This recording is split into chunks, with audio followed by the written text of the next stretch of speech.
But what we do is to go deeper into the different news stories that have made headlines. Tugende mabega wago netukuwa endowooza zaffe ne byetulaba. That's why we call it the inside out. A lot has happened this week. Eggwanga liri mu kiyongobero Keith Mwakanizi abadde omuwandiisi ow'enkalakkalira mu office of the Prime Minister. Twogerera yavudde dda mulambo ensi eno yafiiridde Italy olunaku olwajjo yatwalibwayo ku Sunday. I've had comments from different people. Abamu balowooza nti yakolera kinene nnyo eggwanga lino bwe yabeerera mu ministry ya finance. The others also think there are sectors that are dragging era kululwe. That can be a discussion of perhaps another day. Naye nga nja kwegattibwako baganda bange senior journalists Andrew Katusabe Irumba ne Derrick Wandera, former journalist with the Daily Monitor ati akola ne News 24. Bwe bali tugenda kubeera nga tukuba torch mu bintu ebyenjawulo. But also ensonga y'amabaati, as we speak, amabaati ge Karamoja, it's taking a new twist. President wa Uganda Mwami Yoweri Museveni yavuddeyo n'ekiwandiiko namutayiika agamba nti banyini kutwala amabaati gano balina okugazza era bwe bamaliriza babakwasa ne police after the investigations, naye ajja kutekinga political decision. What is enshrined in this political decision? That again can be another discussion. But twalabye olunaku olwajjo mukyala Rebecca Alitwala Kadaga eyali Speaker of Parliament kagamba nti naye mwetegefu okukomyawo amabaati gano, wabula alowooza nti she was actually dragged by Minister Kitutu okubeera mu ssage eno nga bwe twagirabye. We shall be giving you analysis ku line eyo. But for now, kiriza muganda wange Derrick Wandera okuva mu News 24, a very senior political writer and journalist. Akulamuseeko tubeere nga tutandika buterevu nnyo. Derrick, sebo twesimye okulabako. Adam, nange nsanyuse nnyo okumpitako ku mpewo Baba TV. Ndi musanyufu nnyo. This is my first time here. Yeah. Ndi musanyufu nnyo. But you know we've been talking and having quite different ideas. Happy to have you. Happy to have me too. How do you feel being at Baba TV? I feel happy because I'm home. Twandiyogedde mukone ku Lusoga naye. Oyenda tukuba Lusoga. Twandikobye ku Lusoga memale. Yeah, but I'm happy generally to be here. Happy to have you. I remember your days at Daily Monitor. It's you guys that were shaking this nation. Yeah. We did our part. We did our part in shaking the nation, like you've said. Gwe mulimu gw'okeera ku makyanga munnamawulire okola nti oba olina okutuusa ku bantu bye balina okuwulira, bye beetaaga okuwulira, si bye baagala okuwulira, bye beetaaga okuwulira. And that has always been our... Yes. Just the other day, Derrick, twalabye again ab'ekitongole kya police nga musajja akutte pepper spray amufuuyira mu maaso g'abamawulire who were actually doing their professional job. Yeko ogwanga simanyi wa producer nga asobola okumpa kumi ku bifaananyi ebyo. We saw this and I said, okay, abakulu bano banajja tujja kutandikirawo. As a journalist that has been in this field for some time, what did you feel when you saw pepper spray ng'efuuyirwa intentionally direct mu maaso ga our colleagues? Adam, kyensobola okugamba nti saabadde surprised nnyo. I wasn't surprised that was happening. Kubanga nze ng'omuntu, I have experienced that for all the years that I've been in journalism. Mbadde ndipotinga nnyo ku nsonga eza politics, ezirimu okwekalakaasa and things like that. And Kungu, don't forget that I was arrested at some point. Yes. Ku lwekyo kyenkola. Tindi munnamawulire nkola ekintu ekigwanidde okukolebwa, tindi ku mulimu gwange, ne police naye eri ku mulimu gwayo naye bo babeera batulabanga balabe. They see us as enemies. And I wasn't surprised that a police officer, I don't know whether to call them even an officer. The other day I was also asking questions. Are these police officers or they are thugs donned in police uniform? I cannot even want to call such a person an officer. Probably a thug that's wearing a police uniform. A police uniform. Of course, let me tell you the truth. I have very good friends within the forces. Very good friends who are very professional. Nze muzeeyi wange yabadde yakawumula mu police. I am a police brought up child. Nakulira mu barracks in most cases. And during that time I saw the professionalism with which these people really were acting, did their work. Nesa weno, I feel there is a lot of enthusiasm in them, and like I've always said, just look at this. I think you can easily identify with some of these journalists. This is Isano there. This one is Chitimbo Thomas. I mean, such grave things being done to fellow professionals. If you call yourself a professional officer, and you do something like that to a fellow professional, I mean, it doesn't just add up. Yeah, but police came out and first of all apologized and said they had suspended this officer from... It can't be. It can't be. Let me tell you something. In 2021, when the NUP president was delivering a petition on human rights at the UN offices of human rights, yes, they were beaten. Not that they fell into the trap of being muddled or put together with the politicians, but they were attacked by security. By security, you see there is a group of journalists, all of them holding cameras, they are wearing their tags, they are having whatever, they are on the other side of the politicians. The army, and I think it was military, attacks them. Most of them. They come prepared to attack them in person. Irene Navarro, who was sitting in for me at that time, had just come back from the trail where I'd been arrested and I wasn't feeling fine. Up to today, she will never walk with her own feet. Irene. She now has three feet. Irene? Yes. Irene Navarro has never, she has never healed from that day. She's now using, clutches. To move. People like John Cliff Wamala had their heads broken. And the back of my sister, Josephine Namakumbi at NBS, I mean, it was put to that threat of being broken. Now, at that time, the military came out, and I think the UPDF came out and apologized and said we had reprimanded these people. In fact, they said we have arraigned some people in courts of law, and we have charged them with different counts. Up to today, file. They simply said, in my view, there is a lot of action and acting within the military, even the forces, the police. Now, you think they are acting? They are acting without doubt. Let me tell you. Fred and Anger, are you getting the police? Let me tell you. After this is the lady you've talked about, I think. Yes. This is Irene Navarro. She will never. You see that foot there? Yeah. She will never be fine. And she was stepping in for me. Now I feel guilty that I asked her to step in for me. And now she cannot feed her family because she's on wheelchairs. She sleeps in chairs like that for the whole day. And that's the kind of intimidation we've been taken through. But where is the problem, Derrick? For me, police webanga evayo na maje ne gavumirira ebikola bino buli webibeerawo.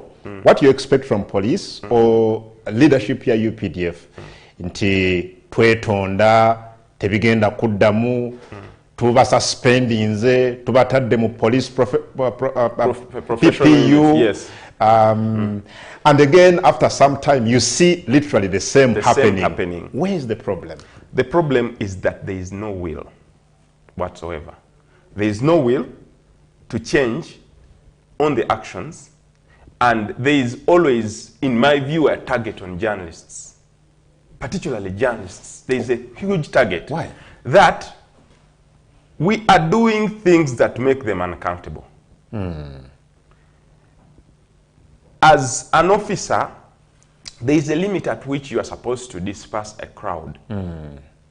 There's that professional expectation. Yes, there is that professional expectation. Where you saw it here in case of a protest. Now, this is a person, if you're going to disperse a crowd, a person is holding a placard. They are not holding stones. And you're going with full force. Now, when you go to full force with a person who is not armed, of course, techigenda kufaanana bulungi mu public, and they will want to gag us from getting them doing such things. But we are the eyes and ears of Absolutely, society. And I don't know whether they actually know that. In 2021, when I appeared in Parliament, I told the Human Rights Committee that the truth is, these people, the only way they can change is for them to be taught that we are doing what we are supposed to do. We are the eyes and ears of the people down there. Do not get to these platforms. Okay, now that police says, Derrick, that they've been able to, they suspended this officer. I don't think so.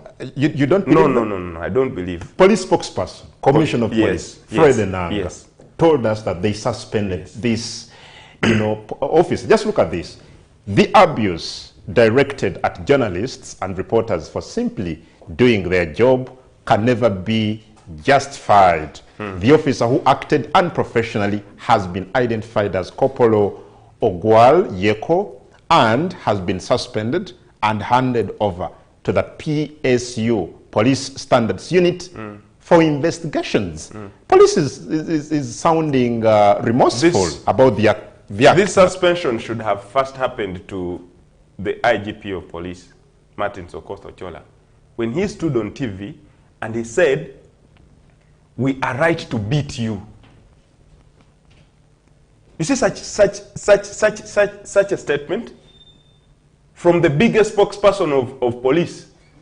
I mean, the IGP is the biggest spokesperson of police, but he stands on TV and he says, "We are right to beat you. In fact, we cannot apologize for beating you because we are seeing there is fire there and you're going. We shall beat you before you get into that fire." Meaning, before the fire kills you, at least the police will try to kill you before you get into the fire. So in other words, you're saying the IGP should have been suspended first? Just with that statement. Do you think that was a motivation to... It is always a motivation. It is always if your father at home is doing certain things and telling them to your eyes, you'll find no problem doing them. You'll find no problem. So you're not taking even the apology? Police apologize? I mean, how many times do they have to apologize and do the same thing over again for me to take it? They've apologized quite a number. Quite a number of times. Has it stopped? Never. I mean, for me, I don't take these apologies for anything serious because tomorrow I'll be found on the street still covering a riot and I'll be beaten. I don't know whether I'll die or not. You get? Okay. So where does this leave the freedom of press in this country? All we have had is apologizing, promising to take action on some errant officers, but... Which never happens, actually. It's just cosmetic. For me, that's what I can tell you. I am very bitter with police. I know police are looking at me and I know how much we have exchanged words with some of these police. Some of these officers. Personally, I have ever called... because I've heard the other argument sometimes from police. Nti ebiseera ebimu mulowooza okuba ne kamera okuba ow'amawulire gwe kikushieldinga okutuusibwako emivuyo nga kyekyo nno kye yayimirirako Martin Sokoto Chola, the IGP, ng'agamba nti bwe bw'oba olina kamera ne tukulaba nti ogenda mu muliro fe tujja kukuba nga tonnatuuka mu muliro oba onsevinga ki ddala oba onsevinga ki. Police fe nga bannamawulire obukugu bwaffe buli mu kukwata akaseera omuntu omulala katasobola kukola oba okulaba tukamuleetere ku screen ye oba ku radio ye ategeere ebigenda maaso. There is a fire in Chikubo, for instance. If I do not bring that fire to the people to see the extent of the fire, then they will never get to understand. They will never. You get? So it's just my role that I get into the most difficult places where my mother, who is not a professional journalist, can't go. Okay. That I get there, get that moment and take it to them and show them this is what happens. Okay. This did not only happen to journalists this week again. We saw abayizi ku university Makerere ababadde bali mu addressing a press conference and police again manhandled them. They didn't actually address from the university. They were actually outside university. And again we saw a semblance of manhandling nga police bali egezako kubalemesa okugenda maaso n'olukungaana luno. We again saw that mu Western Uganda, Chairman Nyanzi ne banne bwe bali nga bagezaako kumunyisa enjiri y'ekibiina kyabwe. And again, police came out with full force. What explains this renewed use of force okuva eri police eri wananchi? I don't know. And again, like you've put it, renewed, because there has been a lull for some months, really. Nga bannabya abifuzi abali mu ludda oluvuganya gavumenti babadde batambula mu ggwanga ne bagendako Soroti ne bagendako wa tetulabye nnyo nga police reacting nga bwezzeemu mu weeks nga 3. This is the girl eyabadde yali agala okuvuganya ku kifo ky'obwa guild president Makerere. Yes. Awo nga bageza okwadressinga press conference, see how police officers are trying to handle her. This small girl, as you can see her. This is a girl who cannot do anything. This man handling, like seriously. And this is a man handling a girl like that. Look at her. That's how she was handled by these officers. I don't know. Kubaba TV Adam Kungu, muganda wange Derrick Wandera, atera nga tumaze okubanga twegattibwako omutoro Andrew Katusabe Irumba ava mu oba yakulira abamawulire abagakulira ku mitimbagano. Simanyi, Andrews, briefly lamusa ku bantu and tell us about what you're seeing, what you found us discussing. Okay, tuliza twali mukisa guno okuba kubebaza mebali okutulaba ate nebaza ne management eno okumpita. Ekikulu ekiriwo nti levels of intolerance mu security sectors zonna erabika egenda esebengerera ate ekyo nomala ekirabika nnyo nga obukulembeze obuliwo, the preoccupation of now the security agencies is to ensure that they protect the what? The leadership. Kubanga after the 86 war, actually Museveni was in the bush with journalists. He knew amanyi bulungi rolu yaabwe batamala emirundi bagundi amanyi bulungi newe bava mu nsiko Museveni yabeera mukwano gw'abannamawulire kubanga yategeera internationally he has to sell his image nga bannamawulire bakikola nawano mu Uganda era kyobola basobodde okutufuga emyaka gyonna kubanga abadde muntu ali nga liberal ku media amanyi role gye playing. So kati emyaka gigenderera olaba nti violence eyongera mu security agencies yezo kiba kitegeeza nti kati they are shifting from serving the people protecting the boundaries of the country and the internal safety of the people and their lives. Kati preoccupation yabwe negenda kukuuma damulira damula kuma damula kati awe obuzibu luli nze omu kubeetaba mu kapiira wali Rugogo mwetaba mu kapiira abamu twabigaana mwakola bubi mwetaba mu kapiira kati twafuna ki Andrew? I don't know whether Derrick you took part in that. Yes, I did. Yes, I did. Some of us refused because you know there is experience. We've seen this before. Normally wabera okutulugunya abamawulire security evaayo with the PR, you know, PR stunt. Now what you did was actually PR stunt. Okay, given nayenze nzayaliwo ayetaba no mu meetings ezakkiriziganye tukati tukole kano ng'akabonero kubanga twa meetinga General David Muhoozi that time then as the meeting leadership ya police the top level era nalaba nti environment gye bateekawo really yali etegeeza ekirungi. Sometimes mukulu Kungu commanders on front line batera nnyo okukola ensobi era kyovola bainanga bwekibanga kituufu nga bakibelieve kibakola nti omusajja bakoze eki bamususpend. Just look at this nga tugenda okuwummulamu Yeko office ono producer nga damu tulage Yeko ye police yatugamba yamususpendinze Yeko yabadde takola yekka. Who was the commanding officer? Who was the commander or why Yeko? We are not hearing anybody talk about him anywhere. And for me, that's the reason why I can't believe what they're telling us. Just look at these journalists. I can't believe, I can't take it in. Ate ndoza nekirala ekyongedde brutality eno nti they have tested us. You see, batakubako emabega ojukira wano ku UN human rights yao. Yes, Derrick achogeddeko. They have been testing us. We bakuba munamoli kyekibirawo. Tuogera one time we even thought of banning from going to cover police. You see, buli mande banyamwe babera wenanga. One time tugane kugendayo. Runako rumwe akire kumande ngahita bane tabalaba.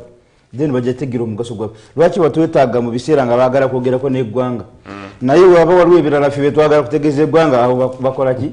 So kitegeza you want me ate bebavumirira nnyo and professionalism eri mawulire. Now look at that. Kakati oyagala. Andrew, look at that. Kakati oyagala. This guy, this is Yeko. He aimed at Yaze, the way you said it. Yaze ngali prepared. Ne pepper spray. Era na atuka na aiming directly mu maso gaba mawulire. This has brought it out very clearly. And you think this can be taken lightly? Yeah. So what I was, if I can complete my point, intebaze batwegezamuko baba wakuba iki what happens mugane muwandika ne mugamba tugenda kwekalakasa ne mali mbivako. So kati violence yegende kola ki because they have not met any repercussions. Do you take this apology seriously by the police? No, I don't take it seriously because it's not the first time. Katulumulem, Baba TV Inside Out, Adam Kungu, Derrick Wandera, and Andrew Katusabe Irumba. We are digging all the news 24/7. And Andrew ate yakulira bamawulire abagakolera ku mitimbagano tutunulira what is actually behind the news we have seen or covered this week, what is actually behind the headlines and the news stories you've consumed this week. Andrew, what do you know, brother Derrick, what do you know, omuntu ansanyusiza, I don't know whether ansanyusiza oba ndewunyisiza, agambye abamawulire kababa kube. Then you will understand that police have tortured Ugandans so much, especially we that support NUP. Thank you, police. Continue beating these journalists until they learn. Ye sendi. Omulala nagamba, the first they were saying, Mbukatemba, Nekatonda, ye, okay, whatever is happening, nothing much, let these journalists learn so that they can also report about our torture. Hassan hands. Been really exposed. And that's the reason why we're being beaten. We are being beaten because of some of those that's why we've written. But Derrick, are these, you know, attacks targeted? Do you think police is deliberately targeting journalists? Certainly, certainly. By the time a police officer comes to attack an individual journalist or a group of individuals who are journalists, they have targeted them. They have been looking for them. They have been spying on them. Let me give you an example. Profiling them? Yes. They have been profiling them. On 31st of December 2021, I was arrested in Kalangala. And of course, when the officers came to arrest us, they had picked a couple of journalists, interrogated them, and left them to go, including my sister, Carlton Scovia Nakamia. When they came to me, the officer held me by my shoulders in a very friendly way and asked me, "Are you Derrick Wandera?" I said, "Yes." "Are you the one for Daily Monitor?" I said, "Yes." Just for him to be sure that I was the one, he asked me for my ID.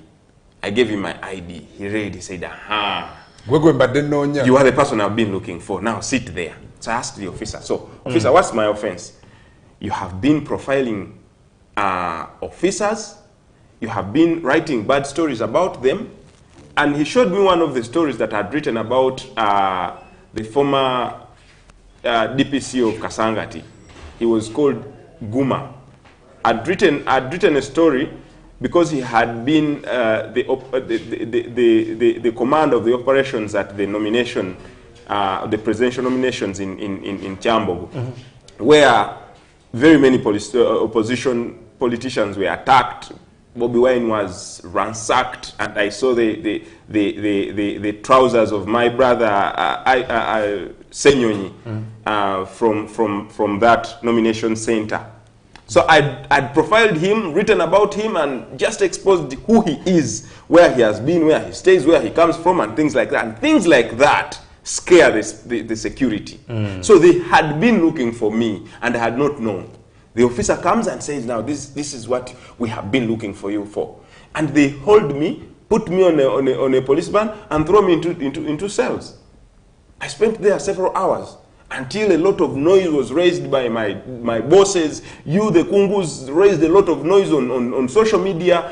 I mean, my fellow journalists stood up and they released me in the dark in Kalangal. I thought we were the fourth estate. We are the fourth estate, but who recognizes that within the forces when they are doing wrong things? You are an endangered species. You get when they are doing when they are doing wrong things, they will not even care about our position as a fourth estate in this country.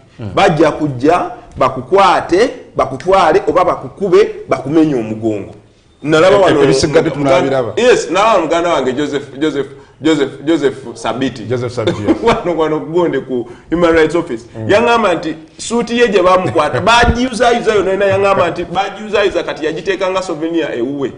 He just hanged it up there. Yeah, kujjukirirako. But I mean, you think people didn't know that this was Joseph? When they were attacking him? I think they knew. Definitely they knew. And you think he wasn't targeted? So these people target us individually. And Derrick says the police officers, the army men, target journalists. They profile you as you're doing your job. Derrick Baba TV over Adam. No against of visa. So they plan, they prepare, they profile you. But have no opportunity. Never kunyiga.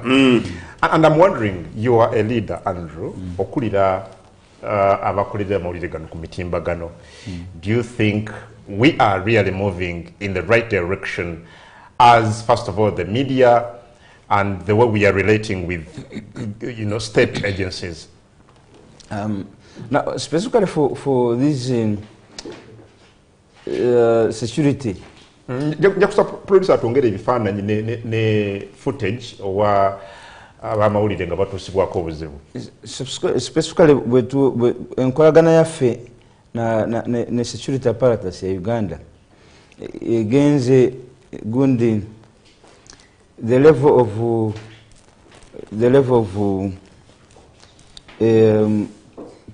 police okuba nga teyagala kukolagana n'abannamawulire gap yegenze ekolaki ewideninga yeyongera era we pay the price because if you must be a professional journalist then oyina ku reporting ekyo ekituufu ekiri mu field. Omukulu police spokesperson enanga bwayita abanamuyo ku Monday headquarter, they go there, they report what he's saying. Kyata yogedde nabo tebakyogera. Bwe tujja on ground in the field nga waliwo demonstrations, police bona okuba omuntu oluyi omunama oyo yagala akitaninga enti wamuwadde ice cream okubya omuntu oluyi abaana b'emakerere baabo yagenda kwekalasa n'obakwata n'obakuba kakati oyagala omunama oyo kamera yagikola atya? Alina kulaga ekibadde kamera olina gitunuza awatali mu miti zitunuze mu miti. So kati ekyo kyebayita eddembe. Okay, does this communicate to a failed relationship between you and security? Yes, it is sour. It is sour. Buli omu akiraba it is sour. Bo baagala tubeere bannamawulire abakola ng'omulimu gw'ofuna opondo gwakola. Opondo asasulwa era mu terms of reference kyalina kukola kati kiringa professional journalism yagivaako n'asala abeera ki public relations kazigo. Yes. Kati b'ocrossing n'oddemu omulimu gwo gukyuka kubanga kati omulimu gw'omukulu gubeera gwakola ki gwakola nti keeping a brand ya NRM. Kakati police ono eyagala fena ne Wandera na Irumba naawe tukole ekyo kyebaagala awo bwokola ekyo bwogenda mumawanga nga South Korea nga Russia nawano kyebaagala kukola wano. If you cannot be there and you become impartial. Okay. Mawulire kiyinza okubeera ekizibu. Adam kyembadde njagala kuddamu obuuziza ekibuuzo ekiri very important nti Does this just look at that? Ono yali Jimmy Akena, I think. Akena, Or James Akena, something like that. James Akena. Bakubana bakwa reshiti. Omwana twamulabanga wanika ne kamera bwati. Mana ndi munna mawulire. Ate bali bamumanyi. Amala ne bagamba nti yali ajibbye.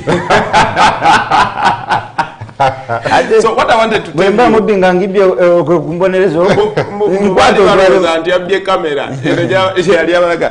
So what I'm saying is, does this speak to a failed relationship between the security and the press? And the press. My view is we do not have to have a relationship. Oh. Yeah. I thought you complement each other. No. We have to just be respectful of the other's job.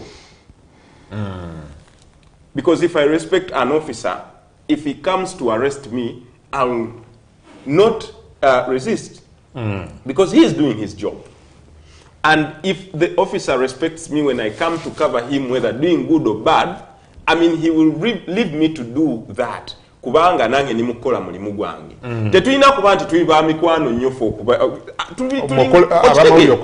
ate tujja begayirira sebo. Nti ate tulina kuba ba mikwano nedda. Nze sijja kuba mukwano gwa police. Naye just respect my job, I will respect yours. Nze nkole bwe nkusanga ngokola ekirungi, I'm going to report it. I'm going to report it. If I am breaking the law, arrest me. Do not leave me because I'm your friend. You get? Yes. If I am doing something good, then respect that position as a person. We do not, my view is we are different, I mean, we are different arms of government, you get? I agree. So we do not have to have a cordial relation. Of course, working together calls for cordial relationship. But then it doesn't come with a price that if you are not my friend, then it means I must target wrong. you. Okay. You get. Thank you. Your Derrick Wandera. Kade katwala. Njagala nsoge tujikomi awo. Derrick ne Andrew.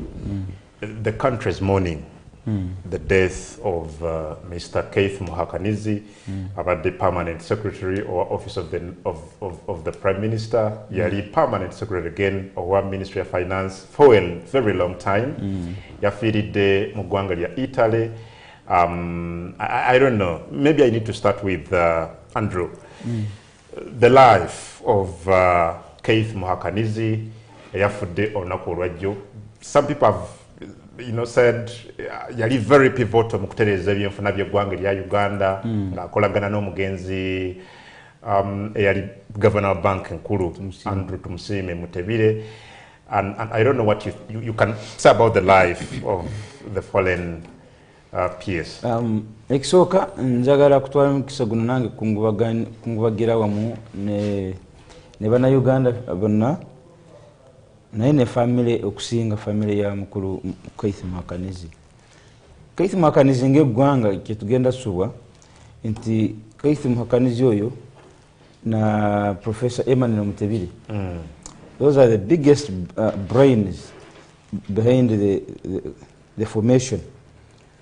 Bakola reforms nyingi nyingi zikwatagana na economics y'eggwanga ngeri gy'okutambuzamu economy. So aliyomu ku brains enzibu nnyo okuzibwawo. Then ekyokubiri nze personality ye Keith oyo yadde akola mu government. Keith abadde teyetaaga kukola any apology. Era buli omu abadde amanyi nti Keith is a very very open-minded person. Inti some of the policies bwe yali PS when Minister of Finance yali ajja no mu debate openly whenever they would organize these debates in Makerere in hotels. He would come where government is wrong na kyogera. Abalala bagamba collective responsibility. Keith ne some of the policies President Museveni zeyabaforcingako okukola. Keith Muhakanizi zeyali alowooza tezijja kukola yajja nakyogera n'abagamba kakati ne bwe zigaana kukola oyo tolina kyokola ki kyomunenya akubulidde mazima. Era yateranga nnyo buli kaseera okubeera ng'agubana na the political elite, the political class. Omujjukira bulungi ne mu committee za parliament bye yajjanga okukola accountability. Yali musajja ateeri entama. Kati eyo personality yeeyo eyokubeera transparent, kubeera truthful, kubanga Keith omuntu yali akubulira ekyo kyotayagala kukola naye nga ge mazima akikugambye.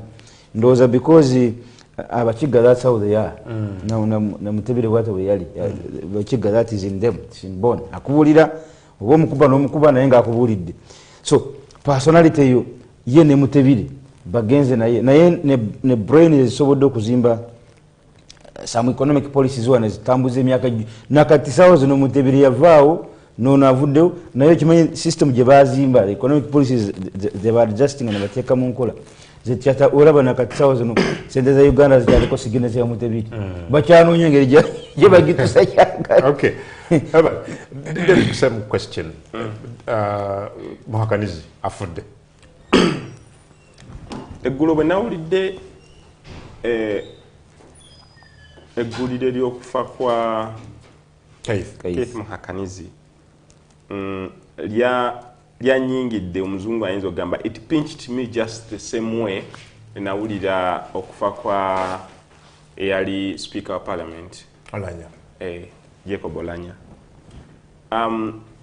Sijjaga nti babadde bayina the same political acumen or bayina same qualities or naye the similarity is very vivid in the way the two people did the same thing.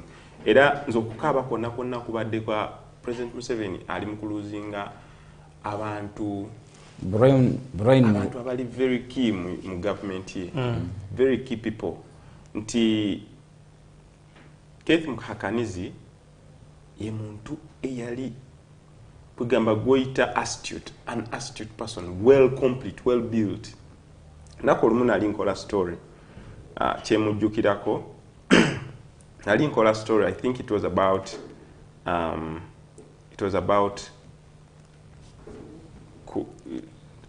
kutereza policy ya defilement and things like that and I think they were asking for money from Minister of Finance and stuff. Nenkubira Keith Muhakanizi. He was very bitter that they had not yet released the money. He was bitter. He was very bitter. He said that money should go. Yakoise ekigambo, the FU word. You can't find my simple child being that yes. by a big person, and you think I'm going to leave that just to go like that. I mean, it demonstrated the kind of person he was. Omuntu ayogera amazima wegeta. Ye muntu ngono gwagambye Irumba bwagambye nti teyeri antama. Abaganda bebagamba ye muntu yali ateri antama. In fact, kyetwasembeyo okuwulira yesaga ene y'amabaati nti yavaayo n'abivumirira nnyo ba ministers abali involved ba reprimandingibwe.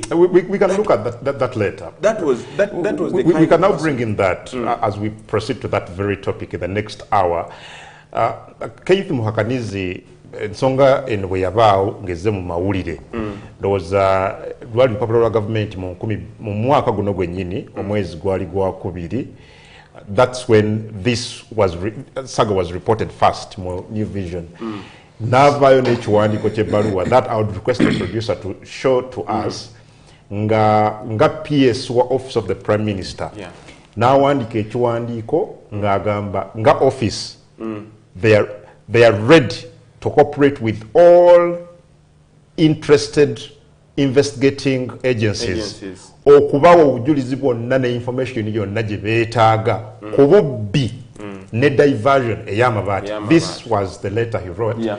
And in a baluwa ya president, I think, njagala ya Keith Muhakanizi. I remember when he authored that piece.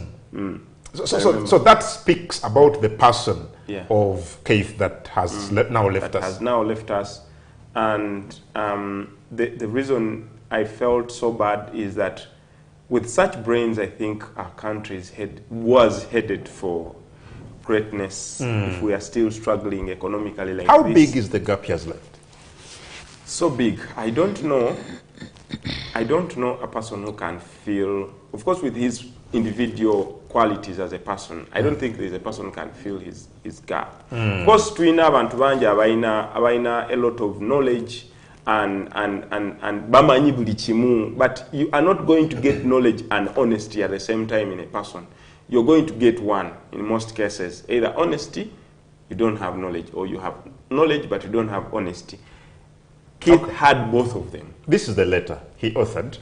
If you can scroll up so I can look at his name and signature, Ngawandika Wansao, and I wish I could just read Wansao atadeko mkono. Barua hiyo Keith Muhakanizi, Permanent Secretary, Office of the Prime Minister, ennaku z'omwezi 13 omwezi gwa 2023. He authored that letter. We can now move up and read at least from the first and second paragraph ku nsonga y'amabaati abali mu by'ekigenda maaso mu office ya Prime Minister ku mabaati agagambibwa okubeera nti gaali diverted. They were meant for Karamoja and given to ministers. He wrote statement to the general public on the article that was published in the New Vision newspaper on Monday 13th February 2023 regarding the alleged sale of relief items by relatives of the Minister for Karamoja. The New Vision newspaper on Monday 13th February 2023 published an article about the arrest of the relatives of the Minister for Karamoja Affairs, including blah, blah, blah, blah. Then paragraph 2, this is where my interest is. Who is writing and who is speaking? Keith Muhakanizi Omugenzi Kati. We wish to assure the general public that the office of the Prime Minister, as the leader of government business, does not condone corruption in any form, including selling of relief items. We will cooperate with the police during investigations so that the culprits are aligned in the courts of law to answer the charges. That was the letter, the deceased now, the late Keith Muhakanizi wrote Konsonga Yamabat. I don't know, Andrew, what that speaks to you. That speaks to a man who was yali ayagala nnyo amazima, ali incorruptible, ayagala transparency. Kubanga era mpulidde some people were raising it into all these issues is the accounting officer, which is the PS who should answer. Okitegeera bebabeera bagamba PS yalina kukola ki naye olwo yali akulaga nti yaplayinga role ye ng'omuntu kati abalala ba diverting naye nga ye yamaze kukola ki. So kikulaga life ye gyalivinze ebadde life ya transparency. Era ndowooza kyobola yamala emyaka mingi nga ye PS wa Minister of Finance. Yamala emyaka mingi ate yajjanga akulira omwo ekyo ekifuna finally naye yajjanga akulira omwo ndowooza baali balaba transparency ye kubanga teyalisobodde kumala emyaka yonna gye yamalamu Minister of Finance. Tugenda mukuumulamu Baba TV Adam Kungu, Andrew Katusabe Irumba ne muganda wange Derrick Wandera bwe tuli enkya lunaku olwaleero mu Inside Out. Andrew akugambye nti ebbaluwa eno n'ebigambo ebize byogerwa Keith Muhakanizi speak to a very transparent person. Now that he has gone, where does that leave investigations mu scandal y'amabaati mu office ya Saawa Minister mwabadde working with the Daily Monitor nga tukuba torch mubiri emabega w'amawulire agabaddewo week eno. Okutwegattako genda ku Facebook page yaffe Baba Television Uganda. Baba Television Uganda. We are streaming live. Baba Television Uganda ku Facebook. Oyinza nogenda ku Twitter handle yaffe @Baba TV Uganda, @Baba TV Uganda, oba ogende ku personal handle yange ojagira beliko ka blue tick. It's a verified Twitter handle @Adam Kungu, @Adam Kungu ku Twitter.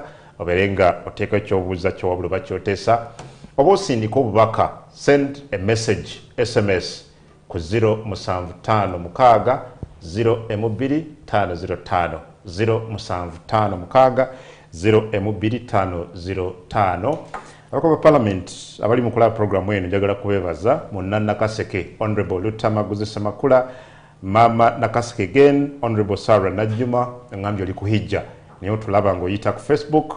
Webale nnyo okubeera nga ogoberera Minister w'ebyettaka mu ggwanga Honorable Judith Nabakoba webale naawe okubeeranga ku Baba TV kwokeredde enkya y'olunaku olwo n'abala mwenna abasinzira gye musinzira okubeeranga mutulaba njagala kubeebaza mu ngeri ey'enjawulo.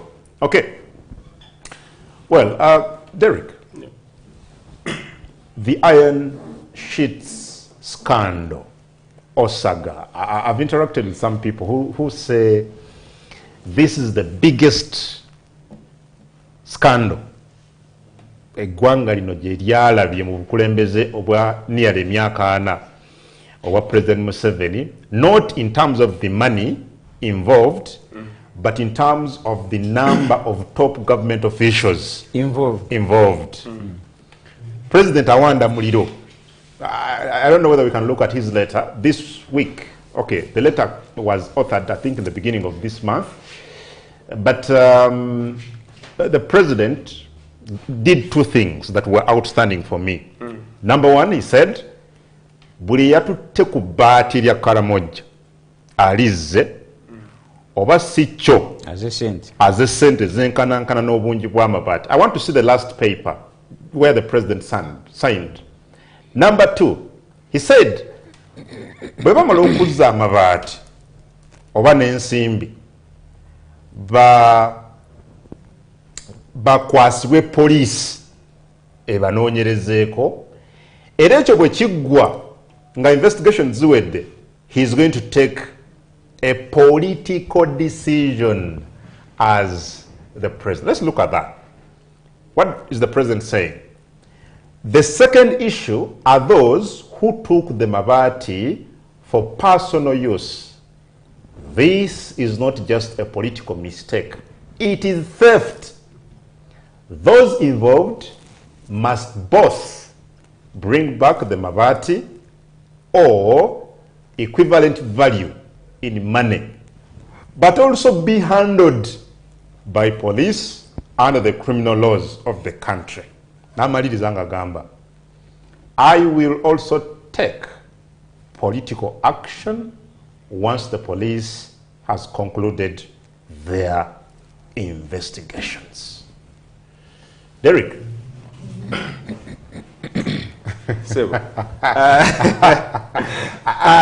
I don't know what you think about this drama, and I'm putting drama in quotes. You have utterly put it that this is a classic example of a saga, maybe the biggest trial and tribulation that President Museveni has faced in his time as in office, where his top officials are named in such a saga. Probably one would have thought the issue yaliwo refugees, that saga on refugees, because it was an international one, might have been a bad picture towards Uganda. But I think for me, this saga has been a classic example of how this country, but also how technology is growing in the whole world, especially in the sub-Saharan countries, that to be particular in Uganda, whereby the saga starts from scratch, from almost the role of banamawulire betuyita, we call them the citizen journalists. They played a very big role in bringing out this story. Let me tell you, by the time the mainstream media jumped onto this story, there were already rounds making about the same, documenting as if flying all over. But you'd never be in a hurry when you're in the mainstream media to jump onto them. The citizen journalists played a very huge role in this. And for me, I want to commend them. The people especially who work on online platforms, Irumba Bakulira, and then by mainstream media came into just... Especially the new vision. Especially the new vision that came out. I think Daily Monitor was very, very skeptical on jumping onto the story. Even when they knew the story, they didn't jump onto it as much as we expected them, being Daily Monitor, they should have broken this story, but thanks to New Vision, bakola omulimu. So in a whole look at this matter, journalists and journalism has played the biggest role in bringing this matter to life. And thankfully, that all stakeholders have been very happy to take it up because it involves very many top government officials. Singa mwabaddemu government official mu oba babiri, it would have been swept under the carpet really. But that it has 20, 30 government officials named, then kitegeeza nti there is fire on a mountain. And President Museveni yawandiise ekiwandiiko, and he has also spoken so much. The only time he missed speaking about it was when he was in Kololo. I don't remember what the function was, and the public went up in arms with him. Wachi ensonga yama battojogedeko bichi. But I think he has been very explicit in his letter. But hey, Mr. President, I would like you to thank journalists for bringing this to our fore. Okay. So Komao, Andrew, what do you make of the new twist now that the president is coming out, speaking hard? Again, this is theft, and police should handle. He will also take a political action. First of all, I think in the future, omusango n'ogenda kati mu kooti bayinza okusanga obuzibu to prosecuting. Manyi kati mu Uganda mulimu ekizibu nti every institution now baagala kukolera mu kamera. That kind of kolabisa. Amabati parliament nakati Joe yesterday Thursday ebadde actually kayana ne office ya presidency takati owandiise olaga action yogenda kutekinga naye jukira nafe wantulu mukola ki mu investigating. So parliament is investigating, state house And corruption unit is investigating. Police is investigating. Kamya IGG is investigating. So four. Kati who should have followed who? Kuba sawa zino police okutwala omuntu mu court webo nti oyina kuyita mu police walibadde wa chance police nekola ki nenonyereza nekola gwe you can even play a supplementary role naye noleka police nekola ki ne leading esawa zino kati buli mwaka la press conference ye kyola ne president akitegedde bulungi nti omusango kati guli mu court naye osanga nti bakyakola some public statements when bawandiika. It jeopardizes the work of the investigation. Yes. Kati problem is nti Uganda ebitongole bya government bitandise nnyo okwagala okukolera mu kamera ne police yenyini kati gyolaba enako zino baagala kukolera mu kamera. Ekyo tekyaliwo emabega. Omuntu bw'addanga kukolera mu kamera bakola mistakes nyingi kubanga baagala okulaga. Sometimes they do it for accountability purposes. Omuzeeyi atulabe nti tukola ki tukola naye mulimu emirimu abapolisi bali trained okukola underground clandestine. Okay. Muganda wange Derrick, obuzibu buva because when you listen to statements ez'abantu ab'enjawulo bakuga nti we never requested for these iron sheets. Kitutu ali mu court, anti-corruption court. Some people think, I've again heard some people say, she's a sacrificial lamb. Bamu sacrificing banne. There are others who are saying, why should it be Kitutu alone now behind the dock or behind the bars? People think that a good number of people should now be behind bars. Who is telling the truth? Because there are those who say we didn't ask for iron sheets, but we saw them coming. And again, we have also seen other people returning the iron sheets, including the Speaker of Parliament and also the State Minister for Karamoja. Who is saying the truth, Musongel? I think nga Irumba bwagambye nti the parallel investigations sometimes jeopardize the final report. But for me, again, like an investigative journalist, it's good to always spread the risk. Because the police, then you know if you are implicated, you know who to deal with, that you will go squeezing either file a bule or just bangle up the whole case. But when you have the IGG, the anti-corruption unit in State House, you have the police, and then you have Parliament. Actually, Parliament is also investigating the matter. When you have all those arms, then you know the gravity of the matter. Yeah. But also you want to make sure that those that are implicated cannot be beaten at all. Let me tell you, if it was one agency investigating that matter, for instance, police, Kitutu might have never been in prison by now. Probably she might have, she would have been out and maybe doing a few things here and there in Parliament. If it was only one for me, this is what I think, that we need all those arms to investigate, but at the end of the day, we want those reports to make sense to us. Because this has been this has been a case that has been prosecuted by the public. Now, the nitty-gritty is that these experts and investigative officers come up with, bija kutuyamba buyambi okuputting dots, adding up the dots. Okay. Kati, Chino, who is saying the truth and who is lying? And I feel those reports are going to tell and are going to be revealing, because immediately the case sprang up and it became a big story.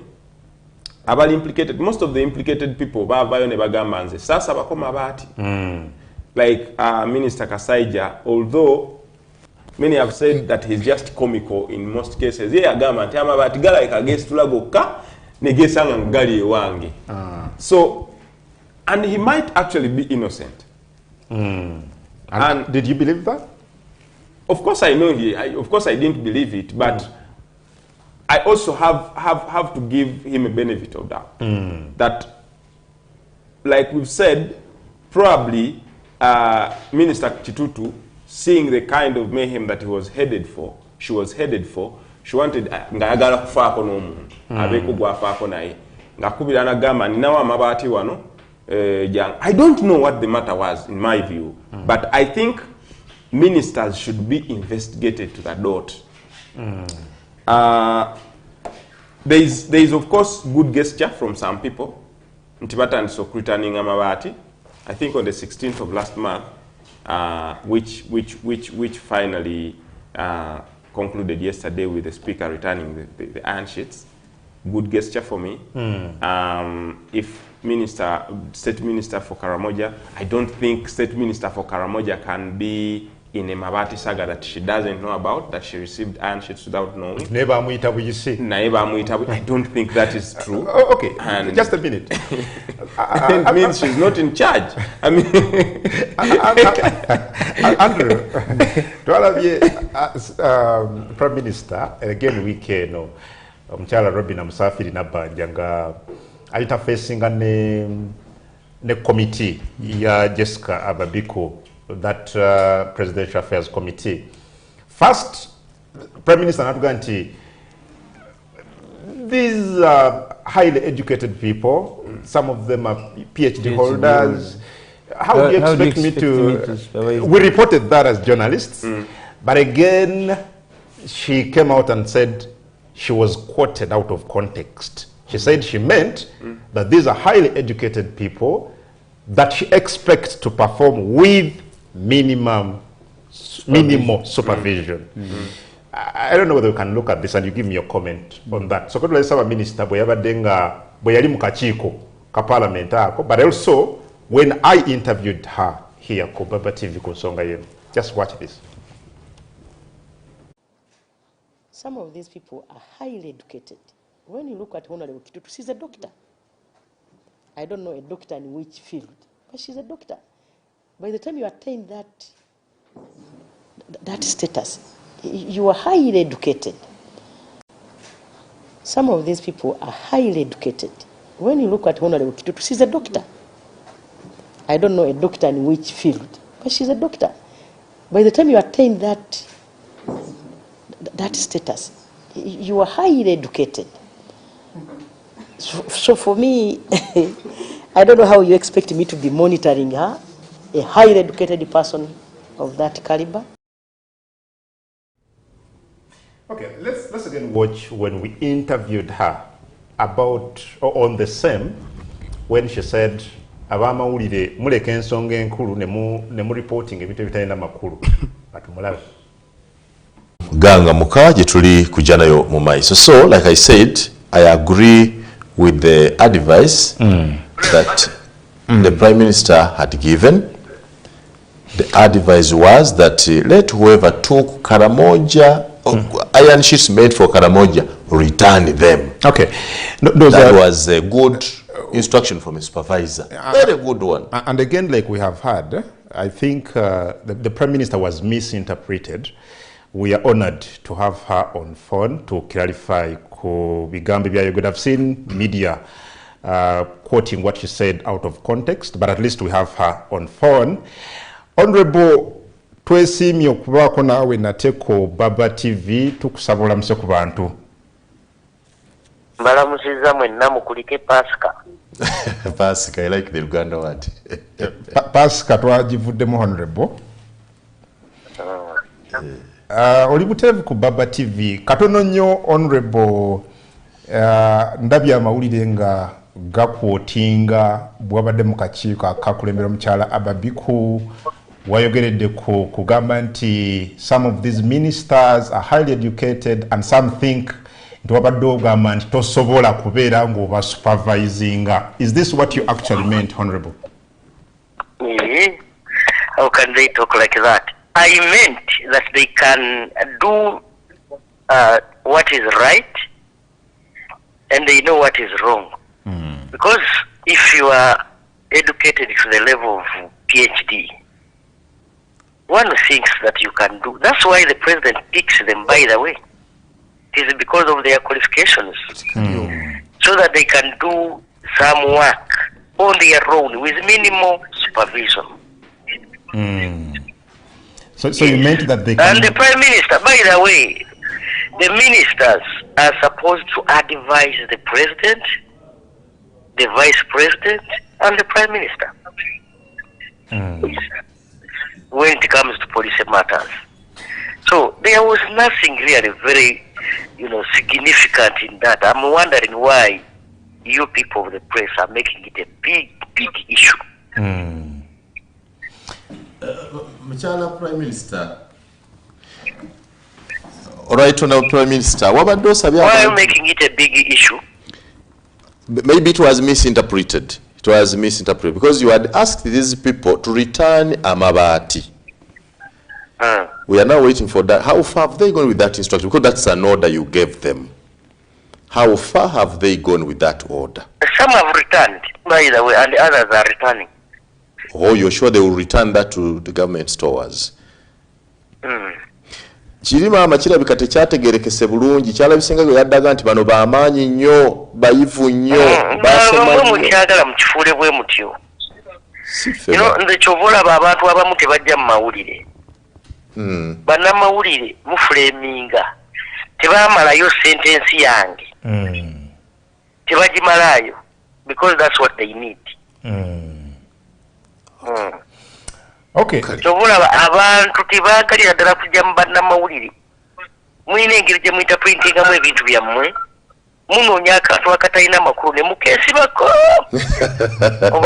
maama okubye nnyo naffe otukubiddemu. Okay, Honorable, tukuyanza bwe bali kutangaza, but just to pick your thoughts, Honorable, how much of a danger of damage has this saga caused your office, Honorable? Now you want me to quantify? Because now you are looking for something else to put on social media. No, kyetubadde tugamba Prime Minister ensonga endabika ng'ento naye buli yabadde mu kkanisa aba archbishop buli omu ng'ayogera ku nsonga eyo it has become bigger You can no longer make it smaller. It's been overblown. The issue is now the mitigation measures. How do we get out of this? And where does this put the office of the Prime Minister? I will not answer that one. Okay. Thank you very much. Tukoyanza mama we bali kutangaza. Got it. Thank you. Kale, are you Prime Minister wa Uganda, right? Or you serve a minister, Right Honorable Robin Musafiri Nabanja, we have a dinga, Ayogera Konafe. Suffering about this. Right Honorable Robin Musafiri Nabanja, we are dinga, Ayogera Kone, Baba. Yeah, that's her other name. Yeah, but just a comment in just 2 or 3 lines. What do you make of what you have want to give her, and what you reported as journalists? I want to give her a benefit of doubt on that statement also.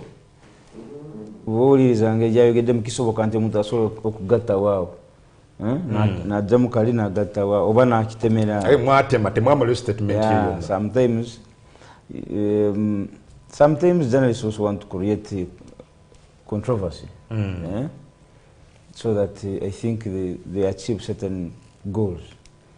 I don't know, but I want to give her kubanga saliyo ate response argument ye na yeringe kola makulu to make sense. Okay. Nti ategeeza if you are educated to the level of a PhD and you are now a minister, I think you deserve some minimum supervision. Kyetagisa nnyo nkubeereko nti omuntu okubeerako obutegeera era bakwada obuvunanyizibwa manyi nti obutegeera. Okay. My job remains bring me a report of your good deeds anyway.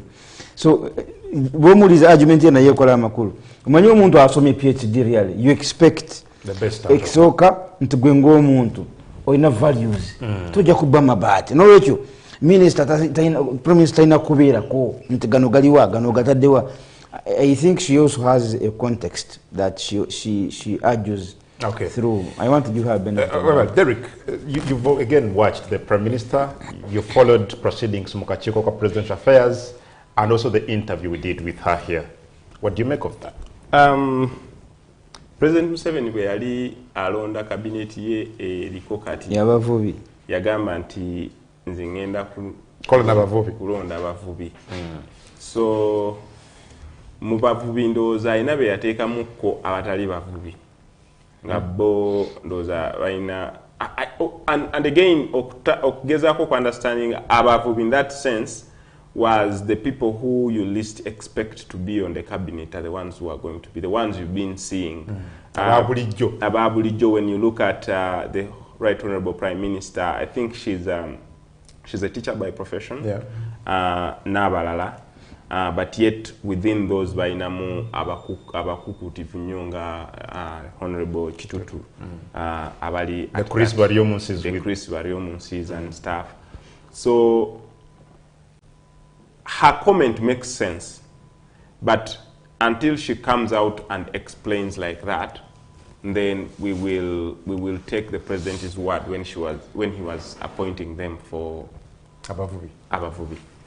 Until she comes, and I don't know whether she will have so many chances to come and explain and try to contextualize such things. But I think comment here, in my view, I feel for her that you have to remind people whom you are very sure that have a bigger education background than yourself, that you have to keep reminding them, please keep this, keep that. I mean, I feel for her. Okay. Webali ko babati tugana mukumbula again.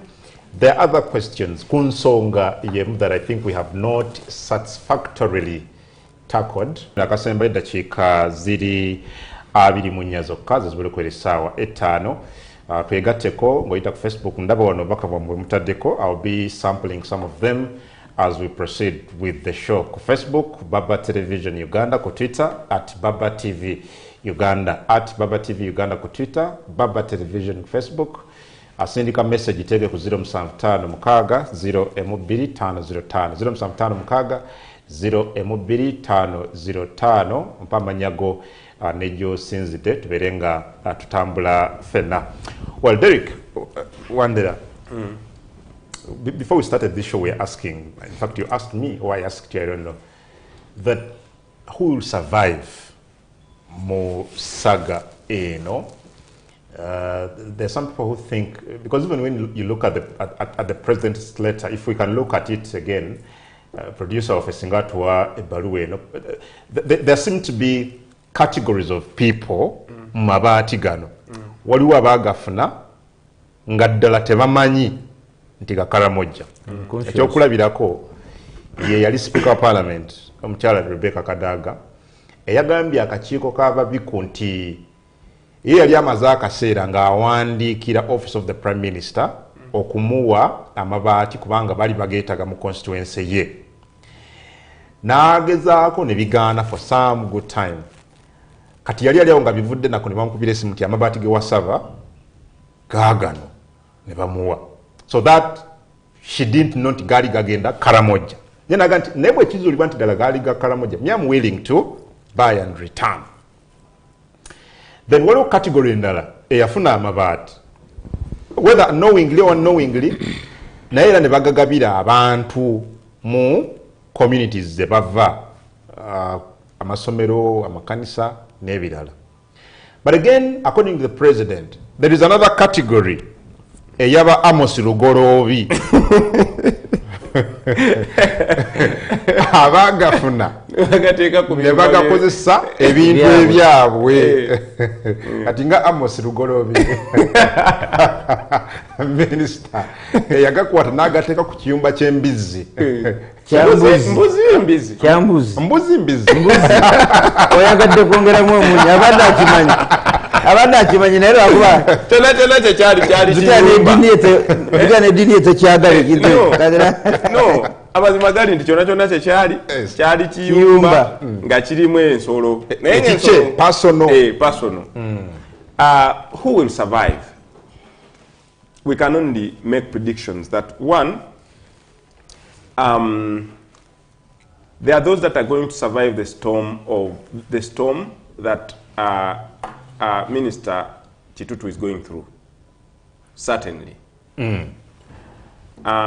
Two, there are those who are even going to survive deeper investigations for one reason or another. But judging from President Museveni's letter, not all, actually, there is no one who's going to survive. At least there's going to be an effect on all of them. Could be a political effect, could be a criminal effect, or even prison. Bw'otunuulira ku list eyo ndowooza simanyi baminisita ameka abaliko ndowooza balinga abiri nearly 20. President Museveni alina abaministers nga 8 babiri. When 20 ministers get affected, that means he's going to certainly reshuffle them. And that's what they are destined for. What is enshrined in his so-called political action? Absolutely. That's something as journalists we need to question. But we know that there are so many political actions that President Museveni can do because he's the one who appoints these people and they go for vetting in Parliament. And until he appoints you, you cannot be minister. But even when it comes to dropping, he has the powers within him to drop. So probably when you talk about political action, that's something that we should be talking about. Because some of these are MPs in their various constituencies, which I don't think President Museveni has so much power to change that or over them. And well knowing that our election system is such that you have the majority within your constituency, then President Museveni's word may affect you in the constituency, and it may still not affect you. But the only political position that he still can hold to the end, kwekuba dropping mu positions zabwe ngaba minister. Okay. Yeah. Andrew, when you critically look at the president's letter, especially paragraph 2 and the last paragraph, the president describes some of rather these actions as, let's look at the second paragraph, rather the first letter of the second paragraph, which is on the first letter on our screen. And also when you look at the last one, he says this is theft, and he says this is subversive.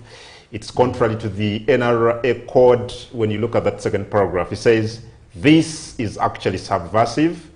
Under the NRA code, cheap popularity is characterized as subversive. So the president is saying, in a nutshell, that banyini kutwala mabati, ba minister bano, abali bamanyi, n'abagaba nti ngabidde church, ngabidde essomero. They were actually doing politics, cheap popularity, kabampane, nabawadde. Is it supposed to be in the NRM code or NRA code? Are these, do all these ministers subscribe to the NRA, or we are just misreading the president? Maybe it's simply giving us an example that, okay, mukodi for NRA, yeah, but we know some But people who have. remember even the NRA now changed to NRM.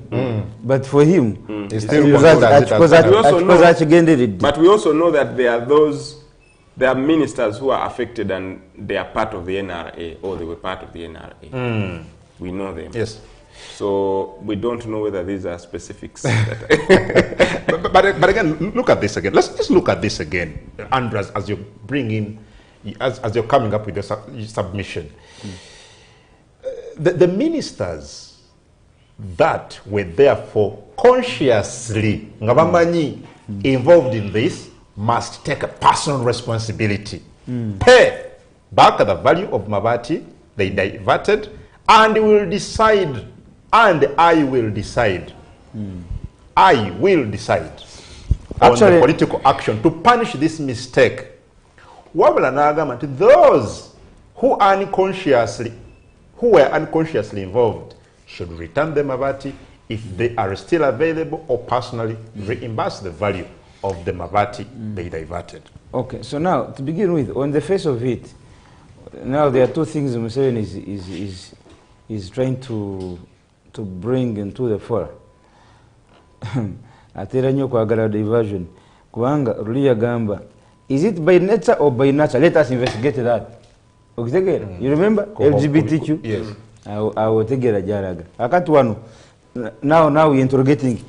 Was it a conscious action or unconscious? Katiao. So how do you determine a conscious action? And now, so now that one will take also another time. And now somebody to first investigate consciousness and unconsciousness. Yagatwala amanyi obatamanyi. All of them can come and say they are unconscious. Already, you are now being diversionary. Mugulu Kungu, amateka esawo zino kati agaliwo kati getumanya aga police. Bwen kusanga na esimu yange no munsawo yomu nga tomanye bwe yazzeemu nayenga mwere munsawo yo oyina omusango.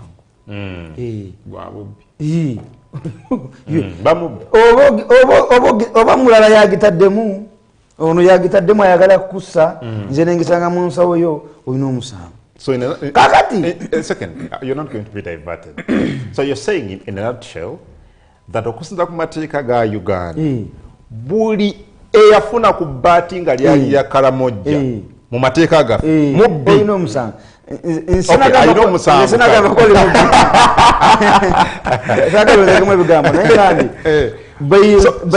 Bayilo agaliwo kati oba oyina omusango ki kyebiyita at least bayinza okugamba prima facie case nti bakunoonyerezeeko. Ate bwogenda mu maaso n'oritaninga ebibyo tubaddeteebereza nti babadde bibbe n'obikomyawo ate kati weesibye. No, speaker yakomyawo. Anti webeera weesibye mu mateeka. You see, lwali tubadde tunoonyereza geegano oba si geegano. Yegwe yakatuto oba si yegwe n'ogaagagano ngaziza oyina omusa ate kati weeyongeza okwenyweza mu mateeka. Singa bino ebintu badde byatukawo mu kyalo, katugambe mabate bagabbira mu kyalo, tegali mba ministers, buli ayakwata ku bbate lino oba LC wano baligaba oba bonna kati bali baddewa mukome naye because now it involves the top hierarchy tulina kunonyeza consciousness y'omuntu yali agafuna oba yali amanyi oba tamanyi wosindikira kati mukuru Kasaija a whole minister of finance omanyi ne vote eyafuluma go agisaininga ne kyagenda kola okimanyi ne byagenda gulo bimanyi gwe tewasaba mabati ne vote yo teriiwo enkya ne bakoye bagamba amabati tugasanze mu store nti simanyi bwe gagendayo so olabira ddala nti gwe bwekubadde ku planninga okugula amabati you were in that meeting okitegeera ne sente nozererizinga z'amabati ago nejegalaga ng'omanyiwo Kasaija kakati enkyo ogamba otya nti amabati gatambudde gokakobigera nengasanga mu store yange esitore ye likalamuza gwoli mukalamuzo obadde nonayo kakati bolaba mukwano gwaffe Nandutu you are the minister for Karamoja you are the minister for Karamoja ate nawe nebakusanga gwe mwenyini minister gwe balonda olabirira abantu abo anawe nebakusanga oli mukutuulako nawe okolaki ozawuwo nawe oyinza ogamba nti mbadde simanyi abantu betusobola okweexoneratinga yoyo omuntu nti ye bamukubira bukubizi simu you did not apply you are not part of the meetings tomanyi nakiro bakubira waliwo amabate gano ga constituency yo bwoba osobola ganone Andrew tekyewuunyisa ekyo nakyo nti omuntu ali mu government yes office of prime minister sigwe gusoose okuvaamu relief items for years now by the way nga zigenda mu constituencies ne ba ministers abalala before but tekyewuunyisa nti bwofuna relief items you don't take time okumanya zivudde ku vote ki because office evaamu items ezigenda Karamoja items ezigenda Bunyoro Bunyoro you know yes so you don't ask byavuddewa professor rather producer tukoze bulungi kyali kyambuzi wanange ekyembizi naye kyambuzi wano ku mukono ogwa kono on the left minister Amos ngamaze kusakala bakiyita okusereka ng'aserese ekiyumba kye ekyembizi kyambuzi sebo kyambuzi era kyoyagala nnyo gadde kyali kiyumba kati kete ekyokubiri ng'amaze gajjako kati wali ku mukono ogwa ddyo ng'agagjeeko nga agyeko amabaati ekyebuzibwa yagatwala where did he put this naye kati amabaati agamaze gendamu ebituli n'obugazza gagenda kuyamba ani tebagenda gazza ago tasobola gazza so galuzinze value but even the act itself I mean it is it's funny for me nti because olabye pressure ezze maka ngajjako ogatwalawo naye manyi nze what's surprising me in this whole story is that the people we expect to speak to us have not said anything like until Minister Kitutu was presented before courts of law. She had never taken any interview, if I'm not mistaken. But even when she came, I'm told she even refused to cooperate with police. The police to take statements. But even when she came, anti-corruption court Kololo, yajjanga n'okwebikira yebikimanyi wa producer afasobola otuwa ekifaananyi ekyo nga tulabako na liiso kaso kamu ke kalabika. And Amos Lugolobi has not said a word. And I think Hajat is here. Hajat, and I'm putting Hajat in quotes. In quotes. Hajat got it. Kitutu, trying to shield her face from cameras.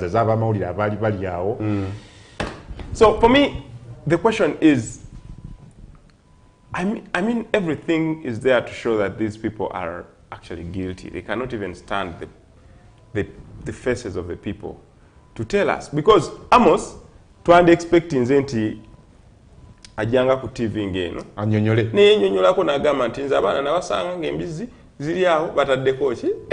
Embuzi. Mugambye embuzi. Embuzi ziri awo bataddeko amabaati. Nga nze nange simanyi. He has not said a word. I know at least the speaker has said. But Kasaija said something. Yeah, Kasaija said something. I like the one cartoon where they drew them with legs and things like that, and they were moving. I saw. So I think there is more that needs to be explained about this, but thankfully the long hand of the law is taking course, and as journalists we can just analyze the matters and try to put them into perspective, but we know that concrete evidence will certainly be adduced. Andrew, wakola photographic interpretation, and again as a journalist, just try to interpret for me that photo on the screen. Tayagala mutawa.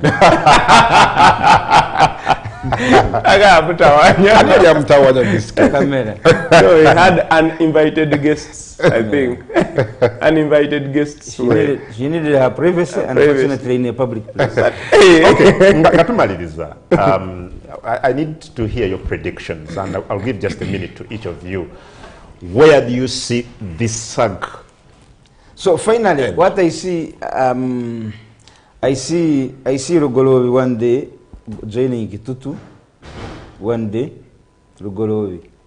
I see Nandutu also joining, but I don't see Speaker Anite and the former Speaker, Right Honorable. Or even the Vice President. Right Honorable Kadaga and the Vice President. I was sort of unconscious. Yet to investigating, and I never know they were consciously doing what they were doing. Okay. Of course, Kasaija now, Minister of Finance to Sola Moseva, Chikinzo Kubakizibu, Yade Amabati Agasanga Mustowa, Yanzo Gasimani. So, but finally, it puts a very big dent on your cabinet. Jukira, Museveni to Mujukire, Gamba Bimu. Boyalonda IGG, Bet Kamiyamulonda Koraki.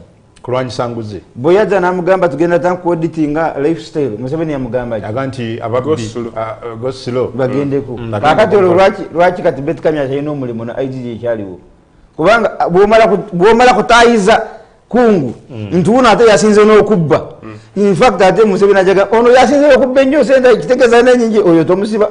Kubanga bwomusiba n'agenda n'azirira Dubai. Eggwanga lifiirwa. Kakati gwe basobola okusiba yabya katono nga Kitutu. Okitegedde nga Kitutu kati gwe basobola okusiba komya obubate buno naye abya ennyingi nga Kungu bw'omusiba eggwanga ajja kola ki? So kikulaga nti the political will okulwanyisa enguzi naye nyini twetaaga nayo okulowooza is it conscious or unconscious? Eyo will, political will, are we using it consciously? Okay. Where do you see it end? Where do you see this scandal end? Uganda, you know, Kitutu something agenda for a bond, bail. And the case will die in a choke. Good, no go out what only minister as a benguzi at Aya or Mujukira. Go back from that. So now I'm saying, reshuffle agenda correct a few reshuffle. What about agenda could just to ensure that he shows the public that he's fighting the corruption. Okay. That posturing into Mulabi, Ababa Bati, Babu Makozeki, Mbatade. Naya Ababi Vinene new. Okay. Ngatumali, your last word, Derrick, and you conclude by responding to two things. One, where do you see it end? But two, is the president beginning to bite the corrupt? Where do I see it end? I will not deviate so much from what Irumba has said. Those wajja kubeerawo some legal implications on a few. Si bonna, some of them have already started showing signs of remorse. Titukomyawo amabaati tetwamanya twagasanga waffe. But also, those that are implicated will certainly have to answer. They will get bail, and the case will certainly die out. There is nothing that never dies out. We have seen so many scandals, very many implicated people. Some interdicted before you know they are back to their offices. But we should not forget the fact that there is the political action. That one will certainly happen. and in my view, that is the only time that President Museveni is going to pounce. Now, I know President Museveni has so many people to serve in terms of giving positions, expectations, and things like that. And some of this is his work. I know he would struggle to say, Nzijeko Chitutu, Kubanga, she has worked well, she doesn't have a dent, but such cases give him leeway to poise and try to appease some people. Okay. Thank you so much. Mugana wange Andrew Katusabe Irumba sebo njagala kwebaza kadde ko tuwadde. Ne mugana wange Derrick Wandera. Lero tuwadde mu inside out tugenda koma wano leero. A lot will be coming up next week. To them, Gatuzem. Assalamu alaikum wa rahmatullahi wa barakatuh.